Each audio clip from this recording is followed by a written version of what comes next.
नाज़रीन हिन वक्त शहदादकोट जी अनाज मंडी में मौजूद आहियूं। अॼु जेको आहे पंजो ॾींहुं आहे मुसलसल वाक बंदि आहे। वाक बंदि थियण सबबि सिर्फ़ु जेको आहे हिते जेको हारियुनि खे नुक़सानु आहे ऐं आबादगारनि खे। हिन वक़्तु शहदादकोट मंडी जेकी आहे त सिंध बलोचिस्तान बॉर्डर ते आहे।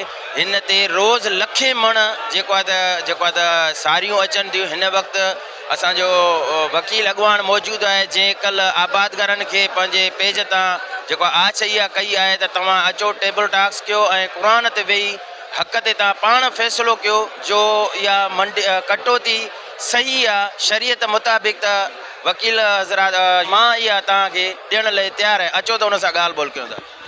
सही महिरबानी। बिस्मिल्लाह रहमान रहीम। कल्ह मुंहिंजी जेको सदर आहे आसिफ लिगारी साहिब सां ॻाल्हि ॿोल थी त बाबा ॻाल्हि इहा त असां हाणे ॿिन्ही धुरनि जो गुम कुझु कोन्हे। हाणे तबाही थिए थी ग़रीबनि जी। हाणे क़ुर पाक रखूं था पिया। क़ुर पाक ते तव्हां चओ त हीअ कटौती जाइज़ आहे। तव्हां जेको लिखो असां तव्हांखे हुन खां लिखाराए ॾियूं। या तव्हां ईअं कयो त हू अची चवनि त साईं हीअ कटौतियूं ग़लति आहिनि, हीअ कटौतियूं नाजाइज़ आहिनि। ठीकु आहे त उनखे हू जेको चवनि तव्हांखे क़बूल करणो पवंदो। पर इन ते बि वापारी धुर क़ुर ते बि न बीठी। हाणे अची ॻाल्हि आहे हीअ मंडी 30 मिंटनि लाइ आहे। 9:30 शुरू थींदो। शहरनि जा मंडी ॾिसो 6 8 कलाक हलनि था पर हीअ मंडी 30 मिंट थो हले। 30 मिंट खां पोइ ख़तमु। बहरहाल हर कमाल जो सवाल आहे। साईं कटौती त पंहिंजे अंदरि आई। हिन टाइम आबादगारनि सां वापारी एॾो ज़ुल्म थो करे जंहिंजी का इंतिहा ई न आहे। जे अगरि कटौती जे मामले ते मंडी बंदि कराइणी हुजे हा त असां आबादगार मंडी बंदि करायूं हा। हे 5 ॾींहं आहे हिननि मंडी बि बंदि कई आहे। रेट बि 400 खां 500 रुपया रेट घटि कयो अथनि।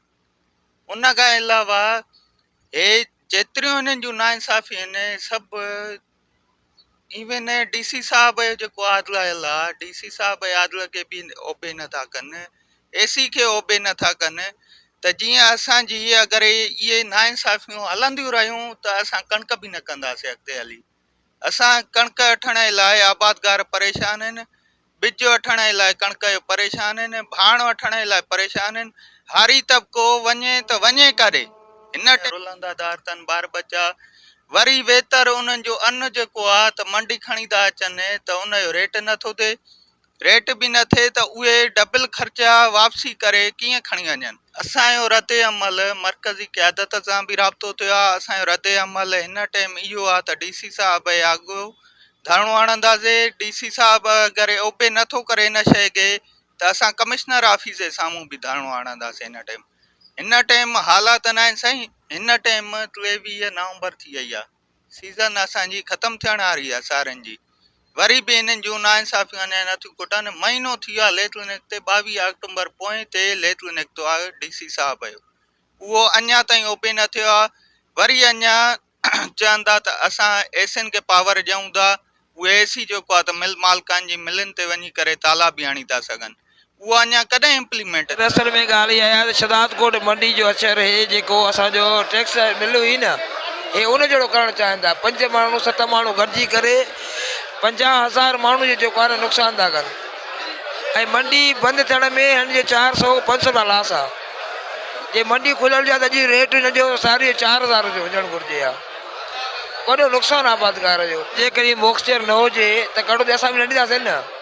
जेकॾहिं कटौती उन में बि जेको आहे न जंहिंमें डिफरेंस हूंदो आहे। जेकॾहिं इहा शइ न हुजे त पोइ अची पाण खपा न वेठा ॿिए हंधि वञनि बीरो कान्हे 1.5 किलो 2 किलो कट था करे वञनि होॾे कंबर में वञनि या ॿिए कंहिं शहर में वञनि। ॾिसे न कटौती हिते 600 ग्राम आहे कुल।